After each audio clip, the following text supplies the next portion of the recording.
Lee Child, the man behind the Jack Reacher series, a series that sold more than 200 million books, the best-selling series of all time on Amazon in the UK. Yeah, more than Harry Potter, which is crazy. And also a series where a new book is sold on average every 9 seconds. So how does he do it? How does he write it? How does he come up with the ideas? Well, here be answers.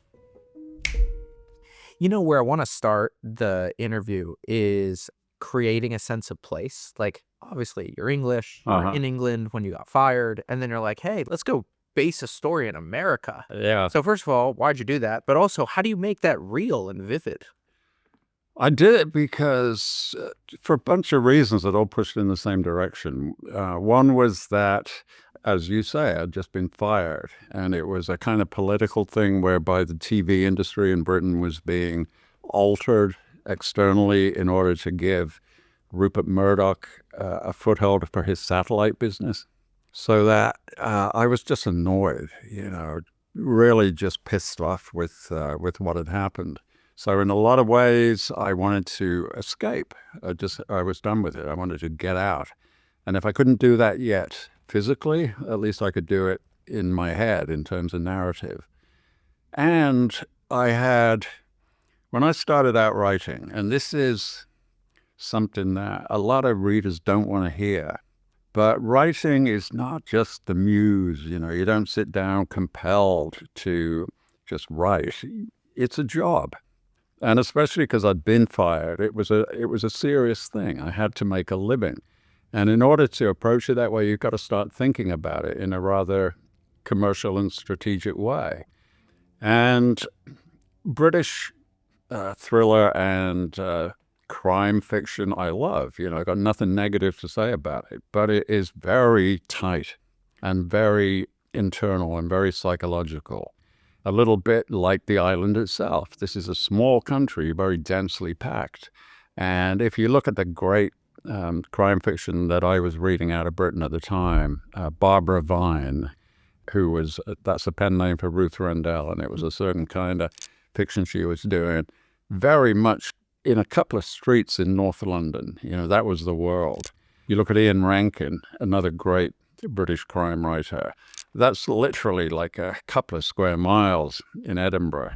It was very internal in their heads, very small geography. And I thought, my heart wasn't in that. I wanted something that was a lot more related to myth and legend from the past. The idea of the mysterious stranger, the noble loner who shows up here and there. And for that, you need a gigantic geography to make it plausible. The idea that a stranger can wander miles into a community that is effectively isolated and cut off and has mystery and intrigue going on, unbeknownst to the rest of the world, that is not plausible in Britain. Everybody knows everybody else's business. Everybody lives cheek by jowl.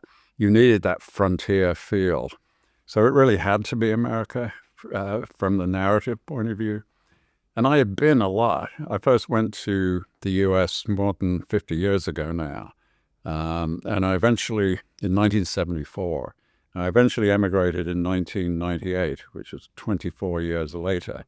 And part of the immigration procedure, if you do it legally, is to apply, numerous forms to fill out. And one of them is you've got to list every previous visit you've made to the U.S.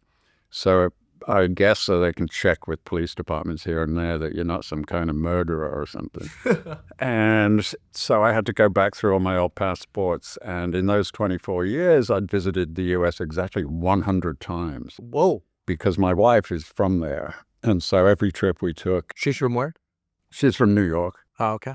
So I felt I knew the country well enough to write about it, with the advantage of doing it with an outsider's eye, which I think is huge. I think that you run the risk of getting details wrong. You run the risk of sort of not quite connecting with the culture, but there's an enormous advantage in you're seeing things fresh you're seeing things that Americans no longer see because they're so familiar. And as you go about creating a sense of place, what are the things that you're thinking about? I mean, I don't know, there's different instruments you can play. You could play the instrument of sound. You could play the instrument of sight. You could play the instrument of light. You could play the instrument of color, of the way the sun sets and rises in the morning, whatever it is. How do you think about bringing a sense of place That's to a life? good question. And for me, I would say mostly it's temperature. I never Heat versus cool heat, temperature. yeah, hard versus soft, hot versus cold, things like that. I don't plan. I never have I'm not one of these guys that has a list of the next 8 plots, with a little index card saying, set this one in Maine or something. I don't do that. What I do, and this sounds terribly pretentious, but if you were a composer writing music, you start with a concept of the key that you want. G major is a cheerful, upbeat key. E flat minor is the opposite, down and rather melancholy key. So what I do as a writer is I have just a vague idea. I want this to be hard and cold, or I want this to be hot. And then you pick a location that you have been familiar with. I never do research specifically for that book. It always draws on impressions formed over the years from previous visits to places. Do you want it to be the west of Texas, where it is baking hot and arid? Do you want it to be on the Atlantic coast of Maine in April, where it's gray and cold and misty? So that's how I start with the sense of place, and then it's just constructing it around that. In a way, the place and the temperature kind of dictates the story in a way. Almost as if they're like the driving factors. Yeah, or it gives you a stage on which certain action is inevitable and certain is implausible. Like almost sets the physics of the story? I think it does. Yeah, is it mostly an indoor story? Is it an outdoor story with wandering? Is it just the flavor of it? I'm absolutely not a planner, and I never have a preconception really of what. Why do you say that with such emphasis? Because a lot of people assume that a book needs planning. They assume that you write out an outline or at least a hit list of plot points, some kind of a synopsis or outline or plan. And I've never, ever done that. I just, because for me, writing per se, making it with words is not really the issue for me. It's the story that I want. And if I were to plan a story, and I've got friends who do huge outlines, 300-page outlines. Even if I did a 2-page outline with, 2 lines per proposed chapter, then I've told myself the story and I'm bored with it at that point. I want the next story. So I can't afford to tell myself the story ahead of time. I have to just improvise it as I go along. So it's about starting somewhere which is defined by location and then see what happens. It really is that simple. Yeah. In your life, who are the writers who you've made a point to read everything they've written? Oh, lots and lots of them. I mean, there was a British, Scottish actually, thriller writer called Alistair MacLean, who was huge when I was a kid and really appealed to me. I read everything of his. What'd you take from him? I took from him actually something I've used. 2 things I took from him actually. Number one was he had a real skill of having a hero that was so good that he was almost a cartoon character. He was almost falling off the edge of being ludicrous, and yet never did. He just kept in the right side of plausibility, and I learned that. The other thing I learned was a completely negative thing, that he got drunk and lazy and bored after about 8 books and fell off a cliff in terms of quality. So I learned to avoid that if you can. John D. MacDonald, who was a Florida writer, did 21 books in the Travis McGee series, which is really one of the most magnificent series, and pulls off a trick that I cannot explain. There was 21 books, as I said, and only one of them has anything happen on page 1. And the other 20, nothing happens on page 1, nothing really happens on page 2, but you cannot put them down. Now, explain that to me. I can't. What happens in the first few pages? Just two guys hanging out, chatting or whatever, and somehow it's so compelling. One of them, they're sitting in a boat. Page 1, they're sitting night fishing in a boat on a canal in South Florida. They're chatting for half a page, and then all of a sudden somebody throws a body off the bridge and it lands in their boat. That's the only story where something happens on page 1. And yet all of them are utterly addictive. You literally cannot put them down. How do you think your career, your writing unfolded differently by virtue of having one character who you brought in over and over again versus, hey, I'm going to do this story with all these characters, this story with all those characters? Yeah, it's a great question. And again, I think an awful lot of it depends on what turns you on as a reader. I think you can't get away from that. I think that if you find a guy who has enjoyed reading a certain genre or a certain style within a genre, that is what they've got to write, really. And again, from the audience's point of view, everything I do, I try to remember how I felt as a reader. What really turned me on as a reader? How did I feel as a reader? And with a series with a strong recurring character, there's a kind of pre-approval amongst the readers. If they've tried one and liked it, then they're very happy that the same guy comes back in the second book. And then they understand it's turning into a series where he's going to keep on coming back. So every year they get the new book, and it is pre-approved in their mind. They know they're going to like it. They know they want to read it. Certainly they want a different plot, they want a different context, all that kind of thing, but they really want the familiarity and the comfort of their old friend coming to visit for a couple of days, hanging out with the guy for a couple of days. They love that.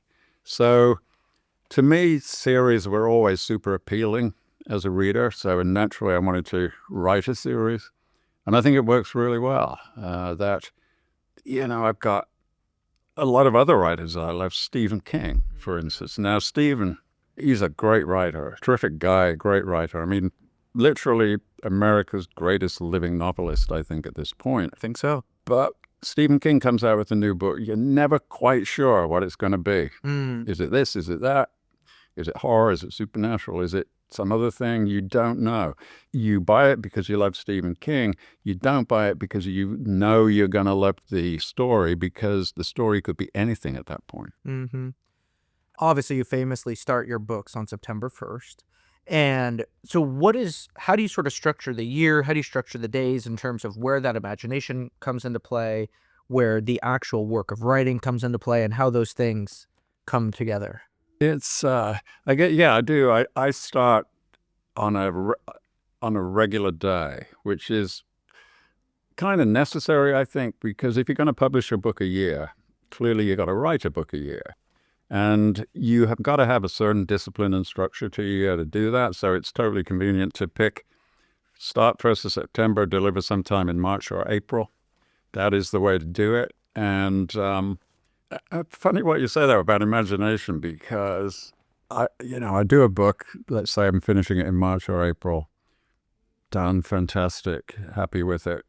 And then I suffer a kind of self-doubt. Well, not really. It's not that I'm sitting there racked with doubt, but it kind of fades away. I've done that book. I know it's some months before I have to start the next one. And kind of July, August, beginning of August, I'm thinking, oh, got to start in 6 weeks or whatever. And I'm just bereft. No ideas. Every year I think, this is it. I'm washed up now. It was the previous 20 years was just luck. Yeah. I've got nothing to do, nothing to say. I've got no idea. And I feel a little despondent about it. And then sure as eggs are eggs, towards the end of August, I'm thinking, this might be cool. And then again, a few days later, I have a first line suddenly pops into my head. So by September the 1st, I'm up and running again. But the imagination somehow is biddable. You can quiet it down and you can crank it up depending on when you need to. Before we started recording, you're like, yeah, I don't walk much, don't work out. love to smoke cigarettes and all that. And how do you think that what you've produced is downstream of how you've lived your life? Because that is unique. Like, it's this funny combination of when you said that reminds me of a very dear friend. He's just like, I'm just the laziest guy. And he's super creative. He just kind of like sits on the couch. He sort of just like mopes around a little bit. But then there's that contrasted with you had been to the United States 100 times in 24 years, which feels like the antithesis of that. Yeah, I mean, I travel for fun. I travel for, I mean, I guess I do not do anything that could conventionally be labeled virtuous, like taking exercise. I just don't. I mean, I grew up in a dull and very boring, repressive family environment where there seemed to be an unspoken target of just living as long as you possibly could, taking care of yourself so that you live to a grand old age. And I remember associating that with the boringness of it. And I remember literally at the age of eight, I thought to myself, I'm not going to do that. I'm just going to do whatever the hell I want. And I don't care what the result will be. My target is to have more fun in 60 years than the rest of them would have in 100. So I've always done that. I live recklessly. I do whatever I want to do. I pay no attention to consequence or health or anything like that. And it's an antidote, I think, to the repression and that uptight kind of upbringing that I had. Absolutely. In my family, smoking was regarded as just awful, terrible thing to do. And I don't think, my parents were kind of before the era of exercise. I mean, in that generation, nobody thought of taking exercise. Right. But you did naturally, I suppose, because maybe you didn't have a car, so you had to walk to work or whatever. But yeah, anything worthy, anything virtuous, anything like that, I turned my face against. I didn't want to participate in that kind of scheme. I just wanted to live for pleasure. And I was also very aware that I was a very lucky generation. My micro generation, my birth year, maybe a couple of years before, maybe a couple of years afterward, was probably the luckiest generation in all of human history, especially being born in Britain. We didn't even have Vietnam. Yeah, we were born to a stable post-war European democracy with national health service that worked back then, with a welfare state that worked back then. We had free education completely. All the major dread diseases were conquered. We never had to go to war. We never had a bomb dropped on our house. We never had the secret police knocking on the door at 4 a.m. All those horrors that had existed very recently no longer applied to us. And the creativity that you saw exploding in Britain in the 60s, for instance, all those great bands and the great artists and photographers and fashion design, all that stuff was because that was the first free generation. It wasn't that they suddenly developed all that talent. All that talent had been around in every generation, except it had been disallowed. They had to go work in the factory. They had to go to war. They had to do whatever. And now the conditions were right. The conditions were right. We didn't have to do that stuff. So it did explode. The word that came to mind was just kind of unapologetic. Because there's the unapologetic in terms of, yeah, you're supposed to do this, you're supposed to do that. I don't really do the things that I'm supposed to do. But then the other thing is just the unapologetic decision to write in a commercial fashion. Mm-hmm. To say, hey, this is my job. Like a lot of writers are like, oh, don't do that. And it's funny, you wouldn't walk into a hedge fund or an investment firm and say, hey, don't try to make as much money as you can. But somehow you get into a library, a writer's room, and it's like, oh, don't say that. In a way, it was because I started out in the theater. That was my first enthusiasm, my first love. This before TV. Yeah, theater before TV. And I remember that, say, 1971, 72, that kind of time in theater. There was some great stuff, but there was also some ridiculous crap. And a lot of the ridiculous crap was kind of boasted about. And people would say, people would put on terrible shows and get zero audience, and they would be kind of proud of it. Oh, people don't understand our art and all that kind of thing. But I saw it as a Zen proposition. If you put on a show and nobody comes to see it, have you actually put on a show? I'm not saying nakedly commercial transaction, but the transactional aspect of it was vital. It was integral. You put on a show, somebody has to watch it before it exists. If you write a book and nobody reads it, have you written a book? You've got to include the audience in the calculation, so that it wasn't like a sort of naked meretricious thing where I was trying to make a living, although I was trying to make a living, but that wasn't forefront in my mind. It was that if I'm doing something, I want people to enjoy it. And if you want people to enjoy it, you may as well have the maximum number of people enjoy it. But of course, there's a technicality about books and readership, is that the readership is absolutely not monolithic. It is far more like the rings of Saturn, that even my books, any commercial writer's books are consumed at the center of that universe by very skilled habitual readers. And I've got all kinds of high-grade, high-level fans. But in order to sell a lot of books, you've got to push the boundary outward to the outer rings of Saturn, where the audience are people that read one book a year, possibly 2 books a year.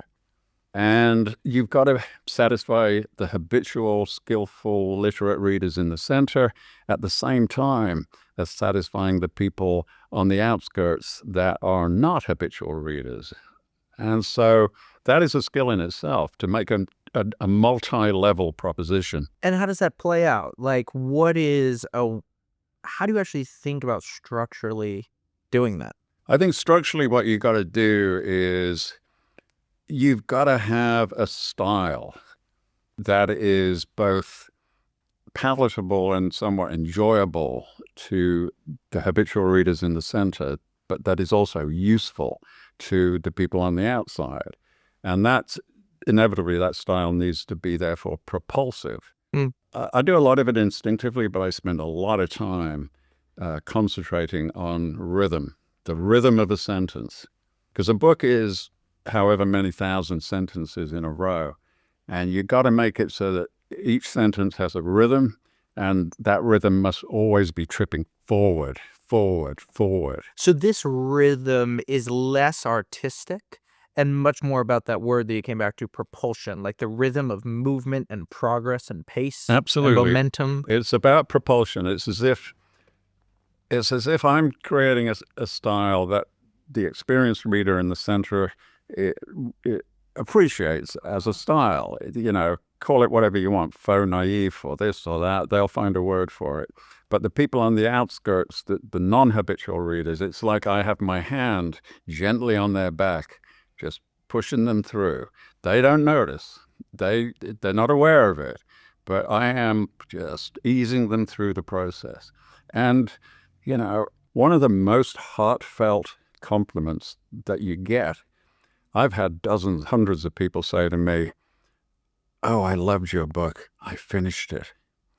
It is such an achievement for some, not habitual readers, some unfamiliar, unaccustomed readers, to finish a book. It's a sense of achievement, self-esteem, and so on. And you do that by helping them finish the book. You push them gradually through. They don't notice, but you're driving them through it. And you do that by propulsion, and you do the propulsion by sentence structure, so that the beat is always tipping forward, forward, forward. It's like a great pop song. If you look at a great pop song back in the days before all this electronic stuff came along, the rhythm will speed up through the song very, very, very subtly. Look at a Beatles song, especially live. Ringo will be driving that tempo, and it always ends up a little faster than it begins. Nobody notices, but it's there. And that's what you got to do on the page. You've got to make it so that it's a little bit like like a carnival ride, where they're slipping down this polished tube, and there's no getting out of it. Once they're in it, they can't get out. And now tell me more about that sense of propulsion, because there you're talking about sentences. Mm. But then there's the sense of propulsion of opening a question at the beginning, keeping that question open, answering at the end. There's the sense of propulsion that comes at the end of a chapter of, hey, we're going to have a cliffhanger. Television does this. And in the next episode, you're going to learn something like that. Yeah, well, that's really where I got it from. I did 40,000 hours of television of every kind, and it kind of bakes it into your DNA. And ending a chapter to me is never thought about. It is always utterly sort of instinctively obvious. When you say that, do you mean that the book begins to reveal itself that, hey, this is where it should be, or is it something else? Yeah, exactly. And even the end of a book. I remember one of my books, The Hard Way, I think it was that book, where I remember finishing a chapter very late on and thinking, great, I'm almost done. I've just got to kind of do, I don't know, maybe a chapter and a half to wrap it up. And then I suddenly realized, no, this is the end of the book. This is done now. Right. Because you just know. It's all about asking the question. And TV there was a situation in 1980 that changed completely by 1990. By 1990, people had something that they did not have in 1980, and it utterly changed the business. And you see, now you are thinking, why? What is he talking about? What did they not have in 1980 that they did have in 1990? I've implied a question there, and you now want the answer. All right. And the answer is remote control. In 1980, people actually physically had to get up off the sofa and change the channel. In 1990, they could do it with the push of a button. And that utterly changed the business. And because you could rely on a certain amount of laziness in 1980, you could rely that if they finish one program, they're going to stick around through the commercial break for the next one. By 1990, absolutely all bets were off. They could jump around at the press of a finger. And that utterly changed it. And so how did we react to that? We reacted to it by something that has largely disappeared now, but you still see, for instance, in baseball or certain sports where, in baseball you get to the sort of fourth inning and it's pretty clear maybe which way the game's going and so on. And so they usually have a trivia question that they'll tell you the answer at the end of the break when they return to the game. And it's incredibly powerful that humans are hardwired to want to know the answer, even if they're not interested in the subject. If it's a movie show or something, you might say, who was the first choice for Dirty Harry in terms of casting? We'll tell you after the break. And people are like, whoa, who was the first choice? Wasn't Clint Eastwood the first choice? And they want to know. Even if they do know, they want to stick around for the gratification of being proved right. That's why people have Jeopardy. Yeah. And, the answer to who was first choice, believe it or not, for Dirty Harry was Frank Sinatra. He turned down the part. So we learned that humans are hardwired to want the answer to a question. And I think actually that is the easiest part of constructing a novel. Absolutely the easiest part. You imply a question. Doesn't matter what it is. Doesn't matter how important it is. People will stick around to find out the answer. And so that really, plotting in that sense is way overestimated in terms of difficulty. Plotting is really pretty easy. And now, as a writer, do you feel like you're going on an adventure yourself? Kind of like Oh, yeah, your fingers are following the story or something? Yeah, I mean, absolutely. Yeah. I try and replicate. What I want is this feeling that I have as a reader. And you know this, when you've got a really great book on the go, you're really angry if you have to put it down, and you just cannot wait to get back to it. Let's say you've got to do a chore or an errand or something or go to work, and then you get back and you pick up the book and you're like, what's going to happen next? Yeah. I need that feeling as a writer. It's incredibly strong as a reader. I remember one Christmas day, our daughter was working in a cinema, and she was doing the day shift on Christmas Day. And therefore, our Christmas was going to start when she finished work and got back, which was maybe, I don't know, 6 o'clock or something. So I was reading a book that afternoon. It was a great book. I was just loving it. And I was hoping that there would be a big snowstorm and she couldn't get there or something like that. I was hoping that she wouldn't arrive so that I could keep on reading the book. And that's the power of story. And I want to feel that power when I'm writing it, as well as reading it. Well, you were talking about needing to know the answer to the question, kind of being pulled along. The other word that came to mind for me was just the feeling of being absorbed in another world, absorbed in a pattern of language, absorbed in characters and scenes. Absolutely immersed, I call it. And that is such a subtle thing. I mean, how do you do it? Nobody knows. Nobody knows. It absolutely happens or it doesn't happen. That's one of the strange things. There's all kinds of cliches, or jokes about how to write a book. People say a thriller, it needs just two things. Unfortunately, nobody knows what they are. And that's kind of true. I was so excited for you to tell me what they were. Exactly. It's a mystery. Sometimes it grabs you and sometimes it doesn't. Is that individual to the reader? Is it general? Can you trust it for a large population as opposed to individual readers? I don't know. I think certain books appeal to different people in different ways.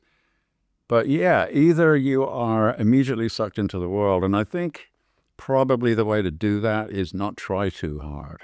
I think that is absolutely true at practically every aspect of writing. Don't try too hard.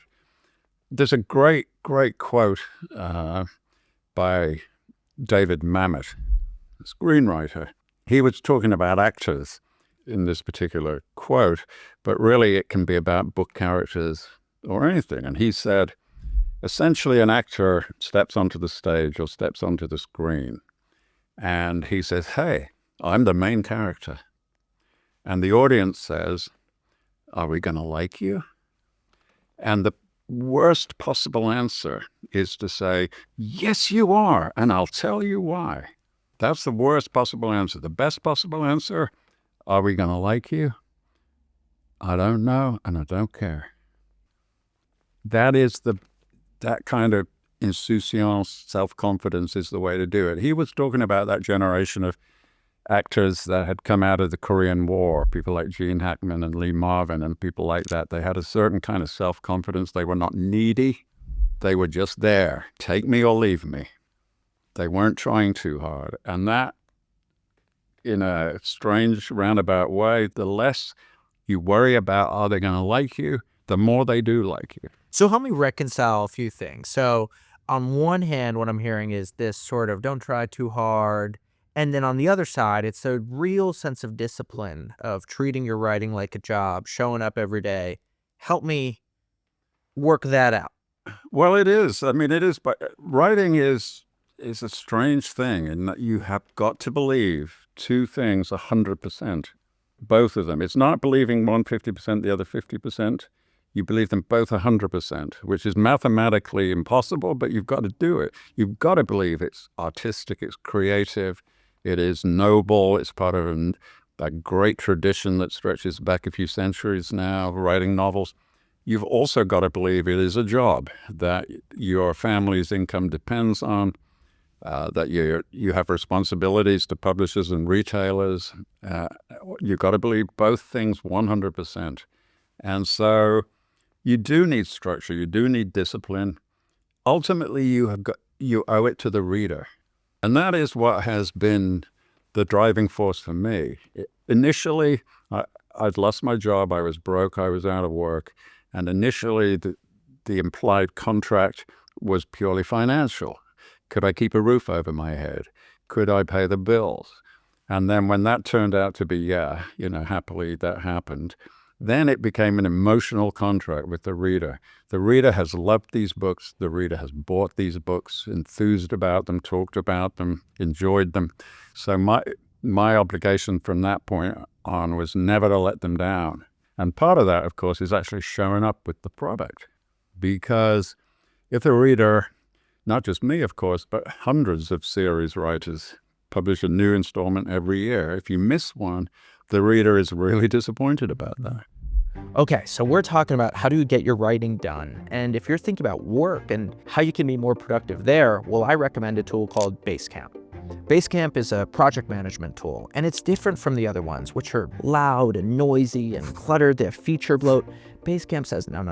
We're going to keep things simple so that you can focus on what actually matters, which is just getting the work done, Now, for us, Basecamp is a place where we can track what we're doing with How I Write, when episodes are being recorded, where we're recording them, the publishing day, all those sorts of things in one place for our entire team to look at.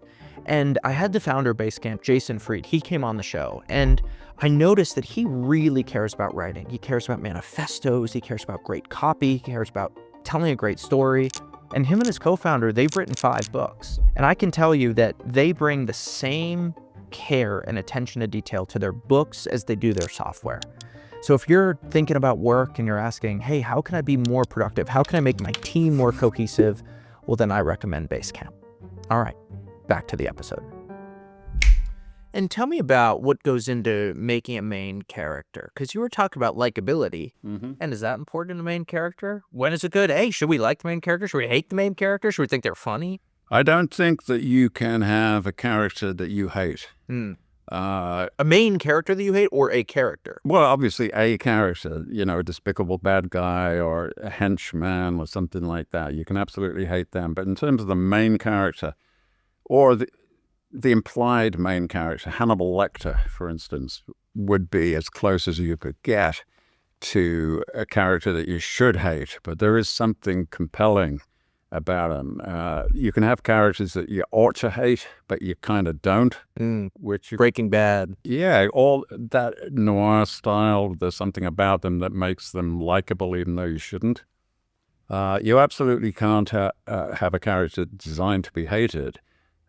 You absolutely equally cannot have a character that's designed to be liked, because the more you design it, the worse it gets. You've just got to have an honest, authentic portrayal, and then you've got to hope for the best. When I did the first Reacher book, I thought, and there's a clue in what I'm going to say, I thought, I'm happy with this. I love this. This is 100% what I wanted it to be. Obviously, otherwise I would have done it differently. This was exactly what I wanted. But I thought, nobody else is going to like this. The guy is a filthy, dirty barbarian. He shoots people in the back. He lies. He cheats. He steals. He never changes his clothes. Nobody's going to like this guy. And then I thought, well, maybe some men will like him, but women won't, or whatever. But the clue is I liked him. Now, I am obviously a unique individual, just like you are, just like everybody else is, but we're not that unique. We all share quite a lot of culture together. And so if I like him, the chances are that many, many other people will like him too. The only unknown at that point is how many exactly.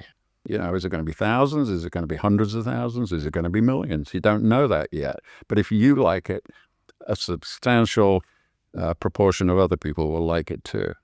What matters? Let's bring together 2 themes. We've been talking about rhythm propulsion.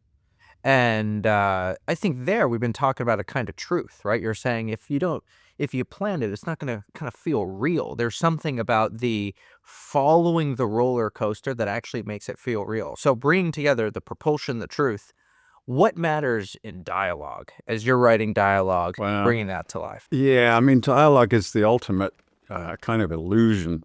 In fact, I once, I think, won a competition prize, or won some literary prize. I think it was years ago. I think it was the Fort Worth Evening Telegraph or something in Texas. I won the prize for natural dialogue. And honestly, written dialogue in a book, there is nothing less natural than that. It's really instructive to actually seriously really listen to how people speak. Yeah. In a real dialogue exchange where people are talking, go on the train and eavesdrop at the seat next to you or whatever. Listen to how people really talk. It is incoherent. It is stop-start. It's absolutely full of placeholders, all this kind of stuff. People jump from one subject to another. There are long gaps. It's utterly, utterly unlike anything you will ever see written down. In a book, it is utterly unnatural that people talk in a structured way and actually exchange information, A, B, like that is absolutely never happens in real life, and except you can do it in a way that makes people think it's utterly natural. Huh. One of the greatest illusions in entertainment. Again, rhythm is important because dialogue, when you listen to people talk, they put emphasis on words that vary throughout the sentence. And how do you do that on the page? In extremis, you can use italics, I suppose, for the emphasized word. I prefer not to, because otherwise you've got italics peppered over the entire page in random spots. You don't really want to do that, but you've got to construct the rhythm in such a way that the emphasis is thrown onto that word as opposed to any other words, so that you go duh, duh, duh. Somehow the rhythm lands you on the important word. And that is, I think, it's partly an innate skill. It comes from reading a lot. It comes from listening a lot. And it comes from... Listening a lot. How do you do that? Like listen to people chat? You listen to real people talk, listen to movies, listen to TV. I mean, there's a lot of great dialogue on TV. There's a lot of great dialogue in the movies. Just immerse yourself in it. Listen. And you pick it up how to do it. Man, I was on the train last night coming back from Gatwick, and there was a woman sitting next to me, an Indian woman. She was with her husband. And something had happened where she had lost a bunch of money, and she was in a financial struggle. And the way that she kept on emphasizing the word money, I need my money, I lost my money. And just the tension of it, it was just this, you talk about listening, like there's a story there, you know? Absolutely. And, you've laid it out very well there, that you use a little bit of repetition. I need my money. I have lost my money. That creates it to a larger extent. It puts the repeated words kind of dissolve in the air, and you got need money, lost money. The emphasis automatically ends up on those words. Yeah, it's funny now that you're saying it back to me. In moments of anger, there's a great simplicity in language. I need my money. I lost my money. There's no room for the highfalutin whatever. It's you are in a primal state. You are, and you tend to use that emphatic repetition of certain words that almost then relates it to song in a way. It's like lines in the chorus of a song, which, again, let's venture back into prehistory. What was the first ever art form? Had to be singing. We already had expressive voices because of the development of syntactical language in our evolution. So obviously the first music was sung. And singing depends on rhythm and repetition to a large extent. So we revert to it when we are in an excess of emotion. That's a great story. I can absolutely picture that woman. I can hear what she's saying, and I would know how to write it. Beginnings, endings, what matters as you're writing those? One of the beginnings and endings. Let's talk about beginnings and endings. First of all, for you as a writer. When should you begin? When should you end? And I find it very difficult I get invited to, let's say, a college somewhere or even a high school to talk about writing. And there's all these people keen on being writers. And really, the only valid message to them is don't do it now. Wait. Too young. Read for 20 years and then do it. Because there's a lot of enthusiasm, a lot of talent amongst young people, but there's no content yet. They haven't lived, they haven't seen things, they don't know much. You need to know when to start, and you need to know when to finish your career as well before you get worn out and boring. That's the macro sense. In terms of the book, where do you start and where do you finish? You don't start when the earth cooled. That is what a lot of beginning writers get wrong. They give you the backstory. You've got, let's say, you have a great line of dialogue. Your character has a great line of dialogue. They feel they need to Tell us about where you grew up, where you went to school, who your parents were, what formed you, all that kind of stuff. Do not start when the earth cooled. Start with the action right now. There's a Latin phrase, in media res, meaning in the middle of things. Start in the middle of things. Don't give all the explanation yet. Just start with something intriguing and see where it goes. And where do you end it? You end it when the story's over. How do you know when the story's over? You just got to judge that on a gut level, instinctively. One thing that does not work, I've tried this, I've done a long series, and so I've had room to experiment a little bit. We had a thing in television. See, television developed over the years a tremendous amount. That television used to be what you would call a series activity, that you would concentrate on TV before you did whatever was next in your day. And your grandma still does it. She sits and watches her show. Right. But most people don't do that. It develops into a parallel activity, in as much as now you watch the show while you're on the phone to your mother, while you're cooking dinner. Yeah. In other words, and we had to cope with that. And so what we would do, we had this sort of shorthand way of saying it. We would tell you that we're going to tell you. Then we would tell you. Then we would tell you that we told you. That sort of, in order to help people who were very distracted. And I wondered, was I doing that a little bit too much in the books? And so I thought, I'm going to try an experiment where I don't explain everything. I will give the information. The information will be there, hiding in plain sight. But I will not pull it together and make the conclusion. I'll leave that up to the reader. That happened in one book very explicitly. In another earlier book, there was quite a fascinating minor character, quite a brave woman whose husband was in trouble, and she was brave about it and so on.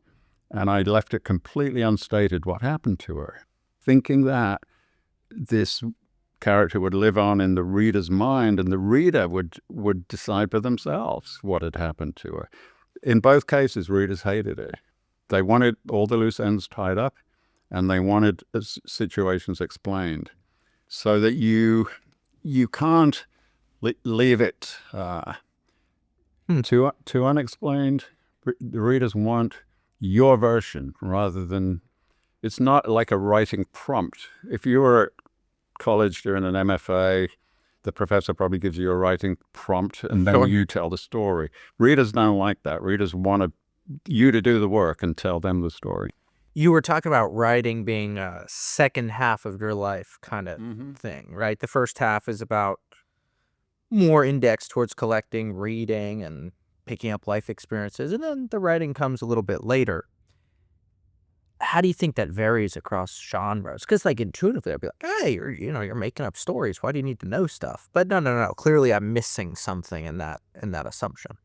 Yeah, I think what you need to, and nothing is ever all one thing or all the other thing. Sure. I mean, I know that in my genre, virtually everybody that's successful is doing it as a second phase career. Having done something prior that often does require an audience, either they're a journalist or they're a lawyer with a jury in mind or something like that, and then they go on to be a writer. There have been a couple of people that have started fresh in their 20s, early or mid-20s, that have made a success, but it's very much the minority. And even though you might be inventing an entirely new genre, because an old guy like me, there's all kinds of stuff, vampire fiction, this, that, the other, that I have just no concept of what it's about. But it's about something, and it's about structure in a sense. And so what you do have to have is enough reading, I think, that you have internalized the idea that there must be a structure and what structure is. People are very skeptical when I say I never make a plan, I never make an outline. Every single line is improvised on the spot, and that is absolutely true. But it is not quite as naked as it sounds, because I've read tens of thousands of books. So in fact, I have an enormous internal database of virtually every available plot, virtually every type of character, virtually every type of cliffhanger or structure or whatever. I've got it in there somewhere. So actually, I have a monster plan and outline. Yeah, I've been going down the rabbit hole of just all sorts of different creatives. And what you realize is that the bank of how much they've consumed is just so much greater than people would realize. Martin Scorsese used to watch a movie every single night. You look at someone like Ralph Lauren, people say, hey, what was it like talking to him in the early days? He just knew every single thing about the different kinds of ties. Talking to a musician was saying, hey, the way that you can remember how things look, I can remember how things sound. So I can tell you how Oman sounds versus how Israel sounds versus how China sounds. And you just realize that when you're talking to great creatives, it is this process of constant consumption, but this even more, this very naturally created filing bank that somehow you're pulling from without even realizing in the Absolutely. process of creation. That is very well put and very well diagnosed, and that is exactly what happens. For instance, I remember that the first Jack Reacher movie with Tom Cruise, directed by Chris McQuarrie. McQuarrie, man, that movie crews work hard. It's 12, 14-hour day, maybe up at 5 in the morning or whatever, work all day, incredible. And then what would happen? McQuarrie invites everybody to his suite and they watch a movie because it's not that it's like a duty to top up their knowledge. It is their enthusiasm. But they work all day making a movie, then they watch a movie. And that internal database gets bigger and bigger and bigger, more and more passionately analyzed. And you're absolutely right. Whoever it is, interior designer, they know this stuff because it's their life. And writers are like that.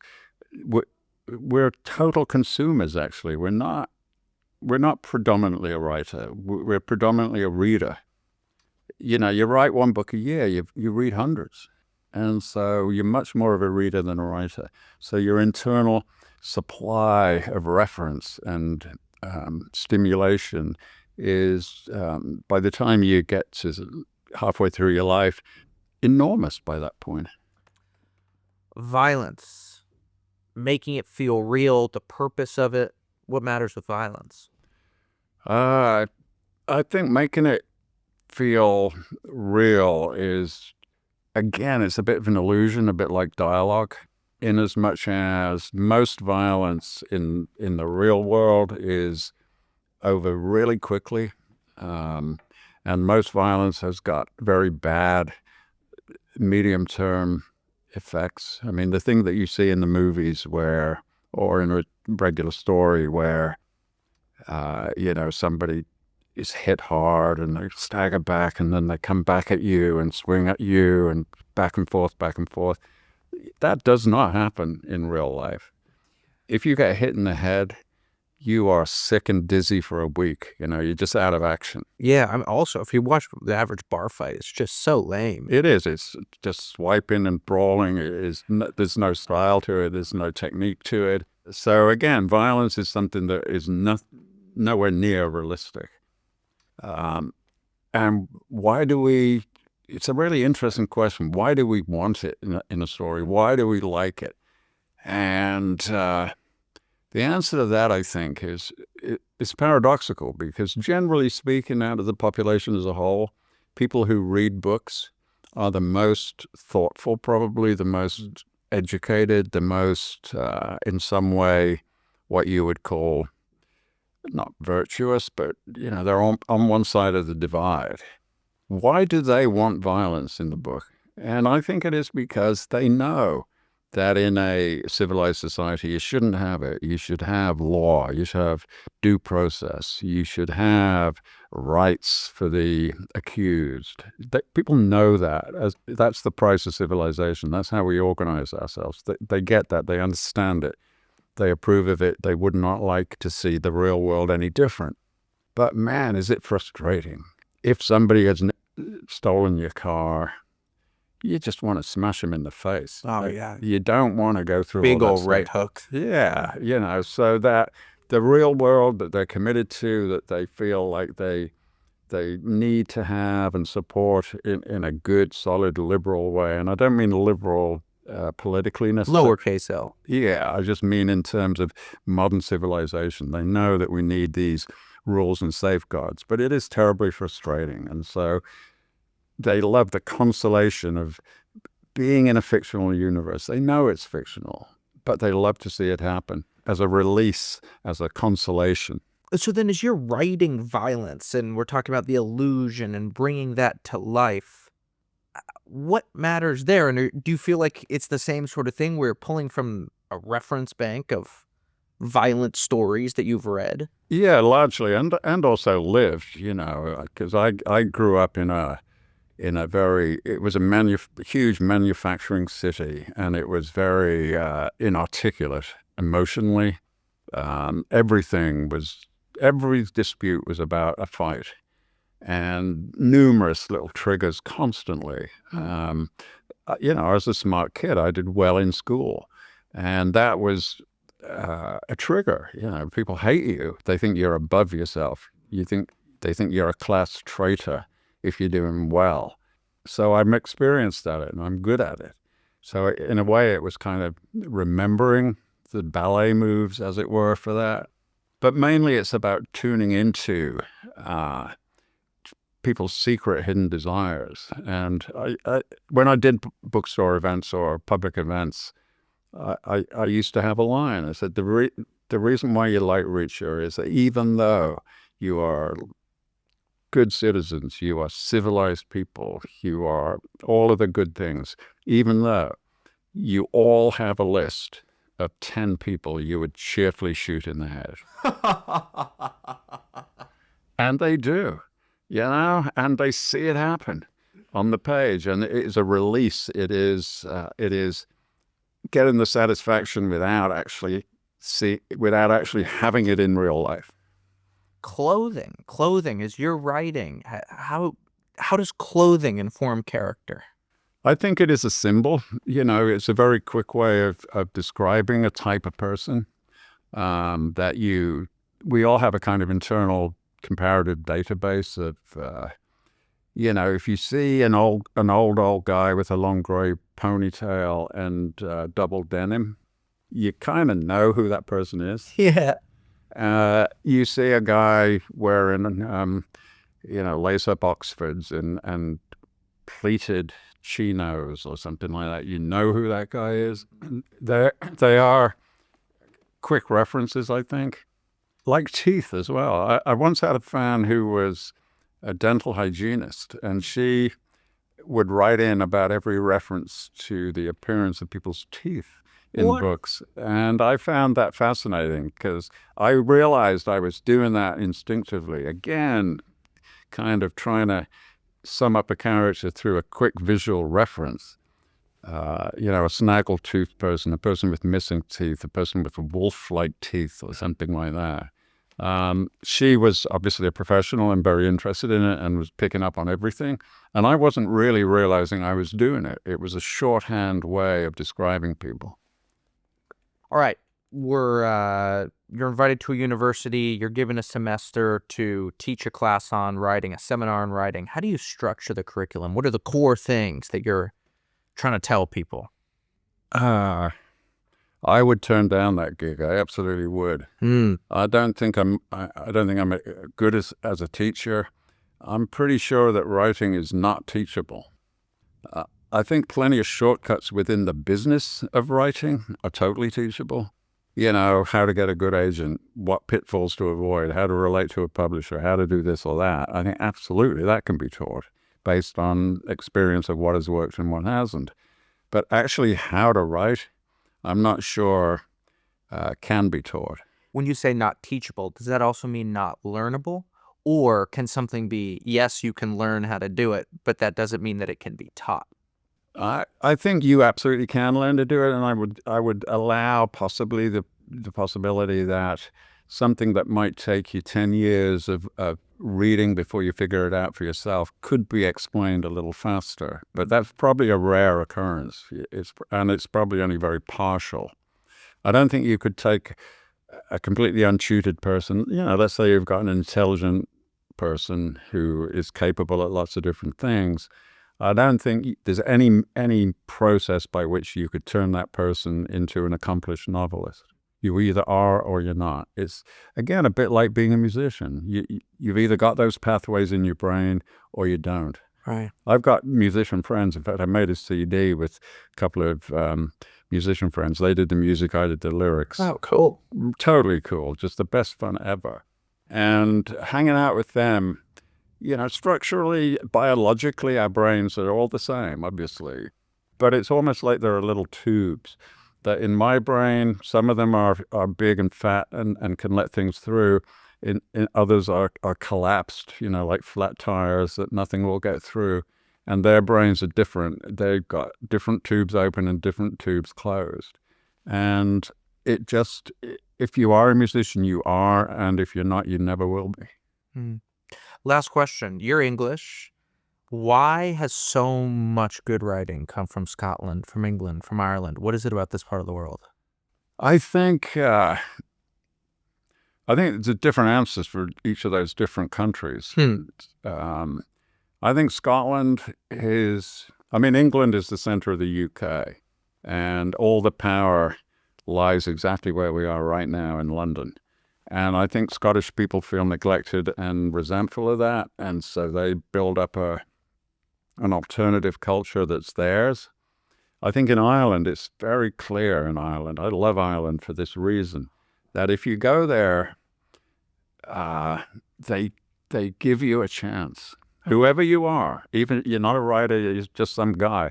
You're in the pub with a bunch of friends. You start to tell a joke or you start to tell a story or whatever. They will give you a chance. Yeah. Maybe it's only 5 seconds. Maybe it's only 10 seconds. But you've got the stage to state your case, and they will listen to you. And I think that's huge, that people grow up feeling that they will be heard. Not for long if they're crap, but they will give you the chance to be heard. I think that's huge. That reminds me of a bunch of Irish friends. I was trying to think about how were they different from my American friends. And the way that they're the same is that, they're pretty career oriented, but the way that they're different is all of them to a T. They know how to tell a joke. They know how to tell a story. Exactly. And one of the things I noticed that when I was in Ireland is like, if you could go to the pub and you can tell a good story and you can keep people engaged, you can make people laugh, you can just hook them in and keep them there. You're part of the squad. Right, you are, and you get that. You get to be that because they give you the chance. If you seize it, then you have the space, you have the table, you have the platform, and I think that encourages them. It certainly emboldens people. It encourages them, and they think, "Yeah, I can do this." Well, you are welcome on How I Write anytime. This was so fun. It was great to meet you. Good to meet you too, and thank you very much for the opportunity.